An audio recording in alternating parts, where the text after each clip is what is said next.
নমস্কাৰ পুনৰ এটা নতুন ভিডিঅ'লৈ আপোনাক সকলোকে স্বাগতম জনাইছোঁ আৰু আজি এটা অতি গুৰুত্বপূৰ্ণ বিষয় আপোনালোকৰ সন্মুখলৈ লৈ আহিছোঁ আৰু মোৰ সন্মুখত যিজন ব্যক্তি দেখিছে দুৰ্গা চাহু আমাৰ চেলেংহাট অঞ্চলৰ এজন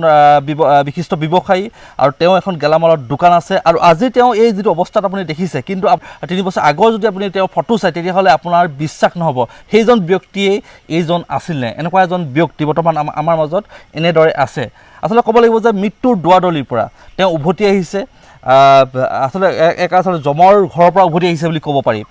বৰ্তমান মই তেওঁলোকৰ কথা পাতিম আসলে অতি দুৰাৰোগ্য ৰোগত আক্ৰান্ত হৈছিলে বহুত ডাঙৰ হস্পিটেলত তেওঁ ভৰ্তি হৈছিলে চিকিৎসা কৰাইছিলে 10-12 লাখ টকা খৰচ হৈছিলে আৰু সেই ডাঙৰ চিকিৎসালয়বিলাকে কিন্তু তেওঁক উভতাই পঠাইছিলে যে আপোনাৰ প্ৰায় 40-50 লাখ খৰচ হ'ব আপুনি লিভাৰ ট্ৰান্সপ্লান্ট কৰিব লাগিব লিভাৰ হলনি কৰিব লাগিব বা লিভাৰ প্লেন্টেশ্যন কৰিব লাগিব তেতিয়াহে আপোনাৰ জীৱন ৰক্ষা পৰিব এনেদৰে কোৱা পাছত তেওঁ হতাশ হৈ জীৱনৰ প্ৰতি আসলে কোনো মায়া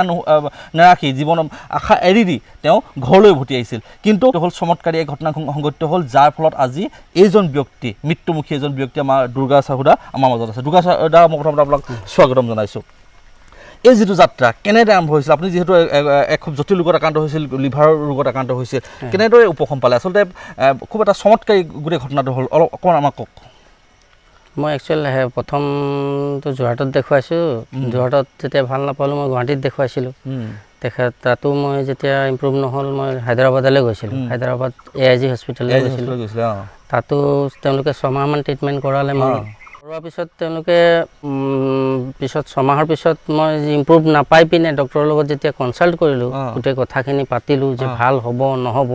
তেনেকুৱা কিছুমান পতাৰ পিছত মই তেখেতৰ পৰা গম পালোঁ তেখেতে কোৱা আগত হেৰিটো হ'ল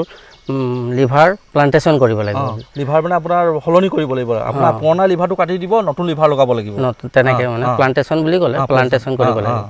তো মই বোলো খৰচ কিমান হ'ব কিমান হ'ব বোলে আপুনি এটা কমচে কম 40-50 লাখ মান টকা পইচা খৰচ হ'ব তাৰপৰা বাকী আপোনাৰ দৰৱ পাতি কিছুমান আছে সেইবোৰ বেলেগ আৰু 2-3 মাহ থাকিব লাগিব সেই বেডত সেইটো এক্সট্ৰা কিছুমান খৰচ আহি পৰে আৰু মানে কি গৈ থৈ আৰু 60-70 লাখ টকা তাৰপিছতে সেই ইমানখিনি পইচা মানে হেৰি নকৰোঁ বুলি মানে নোৱাৰোঁ একচুৱেলি ক'ৰ পৰা ইমান টকা মানে আপোনালোকে আপোনাৰ যেতিয়া প্ৰব্লেমটো হ'ল তেতিয়া পৰা খৰচ কৰিয়ে আছে আপোনালোকে আপোনাৰ দৰৱ 28-20 হাজাৰ টকাৰ দৰৱ কিনিব লাগে হায়দৰাবাদৰ পৰা খাব লাগে গুৱাহাটীতো আপুনি বহুত দিন চিকিৎসা কৰালে AIGত আপোনাক এতিয়া গোটেই আশা মানে আপুনি প্ৰায় এৰি দিলে আৰু কাৰণ 70-80 লাখ টকা আপুনি ক'ৰ পৰা নোৱাৰোঁ আমাৰ নিচিনা মধ্যবিত্ত নোৱাৰে মানে প্ৰায় জীৱনৰ আশা সম্পূৰ্ণ এৰি দিলে এৰি দিয়াৰ পিছত আৰু তাৰপৰা ঘৰুৱা মানে কিছুমান ৰিলেশ্যনৰ মানুহ আছে যিকেইজনে মোক মাতিলে তাত পাটনা বিহাৰৰ পাটনাত মতাৰ পিছত মই তাত গ'লোঁ যেতিয়া তাত যোৱাৰ পিছত তাৰ ট্ৰিটমেণ্ট প্ৰথম কৰোৱাৰ লগে লগে মানে মই এসপ্তাহ মূৰত যেতিয়া ডক্টৰে মোক মতাৰ পিছত মানে কিছুমান টেষ্ট কৰিবলৈ দিলে টেষ্ট কৰাৰ পিছত মই যেতিয়া খুব ডাঙৰ হস্পিটেল নেকি নহয় ক্লিনিক হয় একচুৱেলি ক্লিনিক হয় এখন মানে ডাঙৰ কোনো হস্পিটেল হয় চিকিৎসক বা ডাঙৰ হেৰি নহয় এখন ক্লিনিক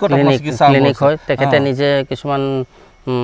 হেৰিখিনি কৰে এণ্ডস্কপি হওক বা এনেকুৱা কিছুমান হেৰিবিলাক কৰে তেওঁ নিজে কৰে সেইখিনি তাৰপৰা তেখেতে মানে এসপ্তাহ মূৰত মানে ৰিপৰ্টবিলাক চাই মোক এসপ্তাহত মাতিলে আকৌ এসপ্তাহত যেতিয়া চেকআপলৈ গ'লোঁ মই এই এসপ্তাহত দৰৱখিনি কিছুমান খোৱাৰ পিছত মই অকণমান নিজকে মানে হেৰি ফিল কৰিছোঁ আৰু তেতিয়াৰ পৰা অকণমান ভাল নিচিনা লাগিছে কিন্তু আগতে হ'লেও ডাঙৰ চিকিৎসাখনত যিখিনি দৰৱ আছিলে সেইখিনি খাওঁতে আপুনি সেইটো ফিল কৰিছে নাই কৰা নাই কৰা বৰঞ্চ মোৰ দেহাৰ আৰু ক্ষতিহে সাধন বেয়া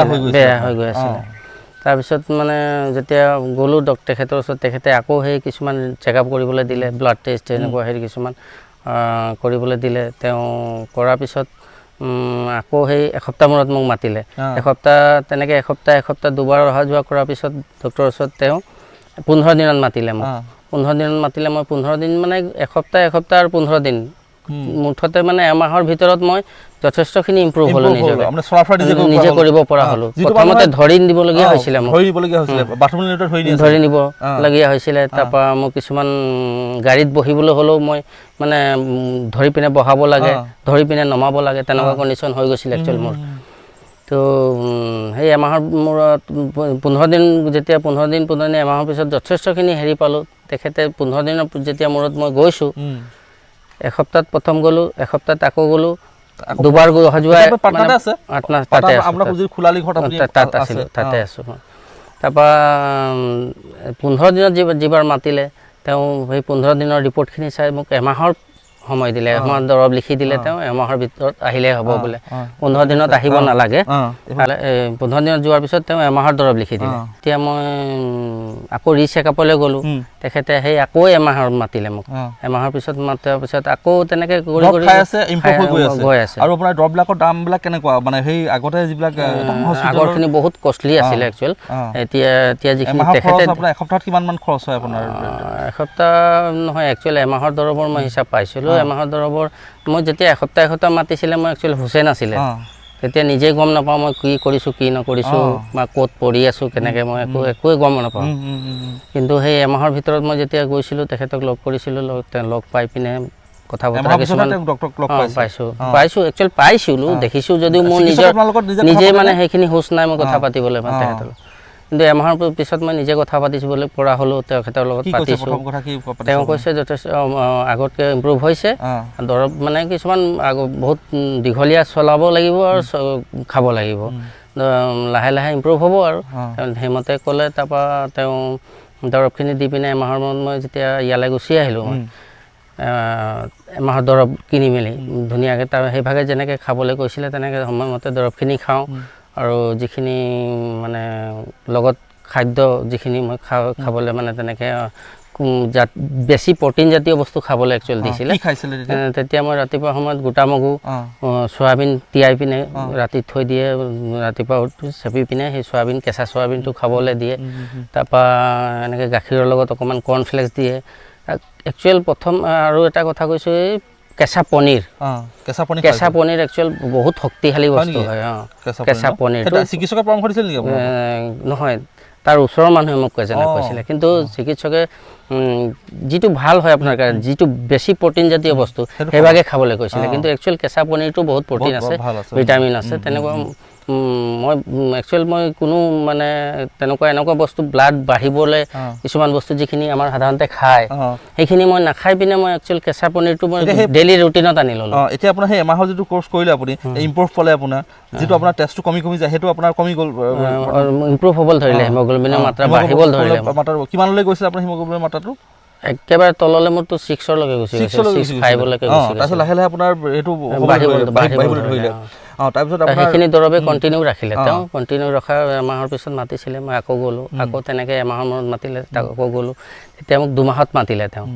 মানে ইম্প্ৰুভ হৈ তেখেতৰ দৰৱখিনি খাই গৈ আছোঁ, ইম্প্ৰুভ হৈ গৈ আছে। এখন ক্লিনিকৰ দৰৱ খাই আপুনি ইমান আচৰিত পাইছোঁ একচুৱেল। ইমান ডাঙৰ হস্পিটেল এখন,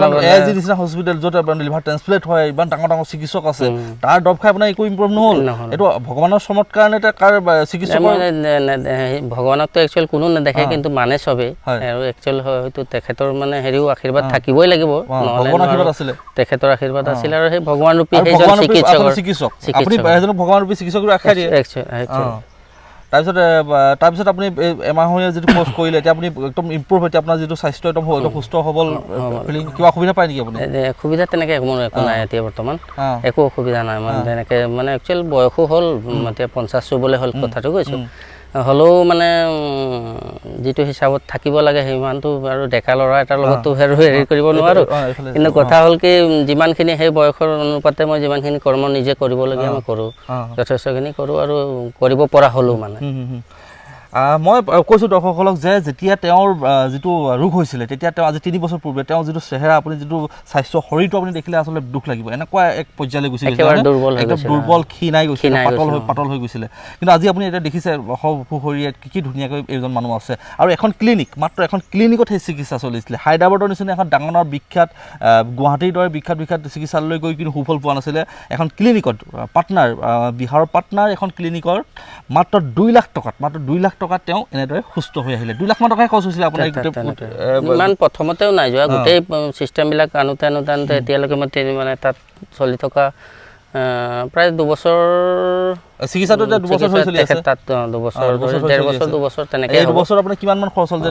মানে অনুমান হৈছে আপোনাৰ অহা যোৱা যাওঁতে অকণমান পইচা খৰচ হয় ট্ৰেইনত মানে কাৰণ পেচেণ্ট এটা গ'লেতো এই স্লিপাৰ বা জেনেৰেলত যাব নোৱাৰে অলপ ৰিজাৰ্ভ কৰি যাব লাগিব ৰিজাৰ্ভেশ্যনত গ'লে মানে অলপ পইচা বেছিকৈ লাগে তেনেকুৱা অহা যোৱাটো তাৰ লগত আৰু এজন মানুহ লাগিব চিকিৎসাটো কৰি আপুনি ভালটো হ'লেই তাৰ লগতে আপোনাৰ যিটো আৰ্থিক যিটো আপোনাৰ আচলতে যিটো পানীৰ দৰে যিটো বয় বুলি কয় সেইটো খৰচ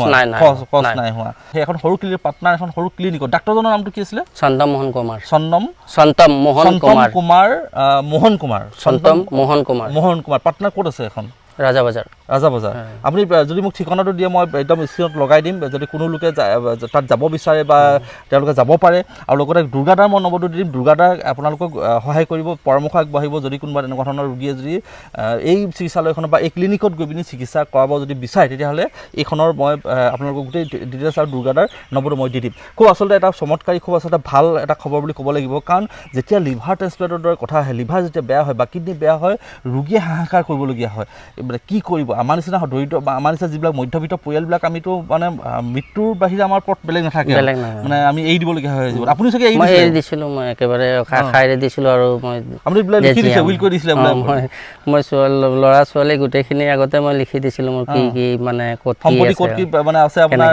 ক'ত পাবলগীয়া দিবলগীয়া কাক দিবলগীয়া আছে চব লিখি দিলে আৰু মানে আশা এৰি দিলে জীৱনৰ আশা এৰি দিলে যে মই যাম খুব 2 এদিনতে মই হয়তো এই পৃথিৱীৰ পৰা বিদায় মাগিম যি আছে তহঁতি চাবি আৰু এনেধৰণে হেৰি কৰিছিলে কিন্তু সেইজন মানুহ আজি সেইজন মৃত্যুমুখী মানুহ আজি আমাৰ সন্মুখত আৰু মই এইখিনি কথাই আচলতে খুব খৰধৰকৈ মই লৈছোঁ কাৰণ এটা খুব উপযোগী ভিডিঅ' বুলি মই ভাবিছোঁ কাৰণ কেলৈ এনেকুৱা ধৰণৰ ঘটনা এতিয়া খুব বাঢ়িছে মানুহৰ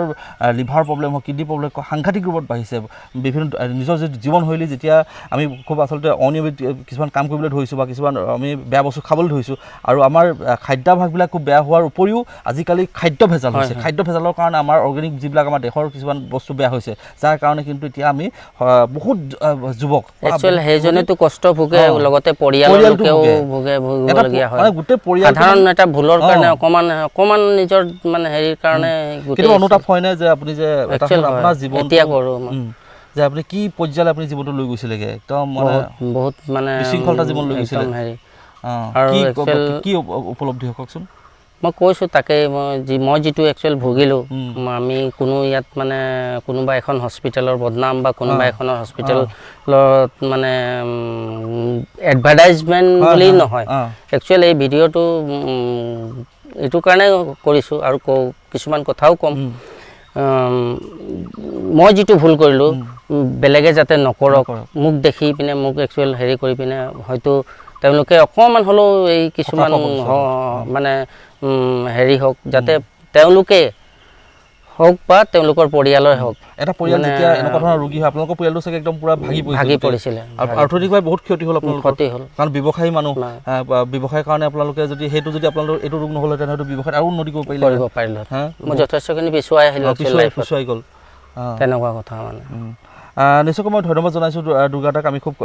খৰধৰকৈ ভিডিঅ'টো প্ৰস্তুত কৰিছোঁ কিন্তু আপোনালোকৰ বাবে কৰিছোঁ সমাজ সচেতনতাৰ কাৰণে কৰিছোঁ আপোনালোকৰ প্ৰথমতে কথা হ'ল কি আমাৰ জীৱনশৈলীটো আমি ঠিক কৰি ৰাখিব লাগিব আজি দুৰ্গাদাৰ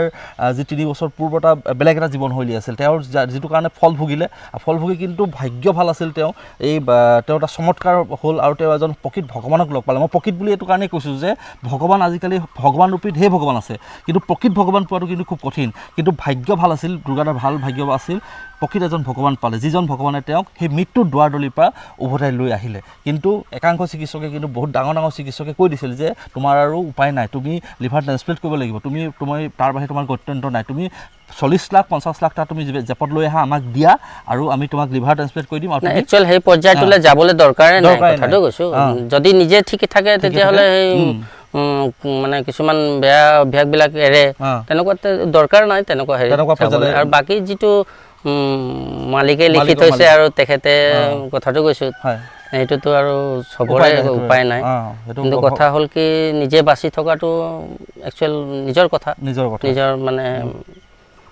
নিশ্চয়কৈ মই ধন্যবাদ জনাইছোঁ দুৰ্গাক বহুত ধন্যবাদ জনাইছোঁ আৰু আপোনালোককো মই অনুৰোধ জনাইছোঁ যাতে আপোনালোকে ভিডিঅ'টো লাইক কৰিব কমেণ্ট কৰিব শ্বেয়াৰ কৰিব যিমান পাৰে যিসকল এনেকুৱা ৰোগত ভুগি আছে যিসকল লিভাৰৰ এনেকুৱা ধৰণৰ জটিল ৰোগত ভুগি আছে আৰু এটা কথা সুধিব পাহৰিছোঁ তাত অকল লিভাৰৰ চিকিৎসা হয় নে বেলেগ চিকিৎসাও হয় বেলেগ চিকিৎসা নকৰে গেষ্ট্ৰলজিষ্ট হয় তেওঁ গেষ্ট্ৰলজিষ্ট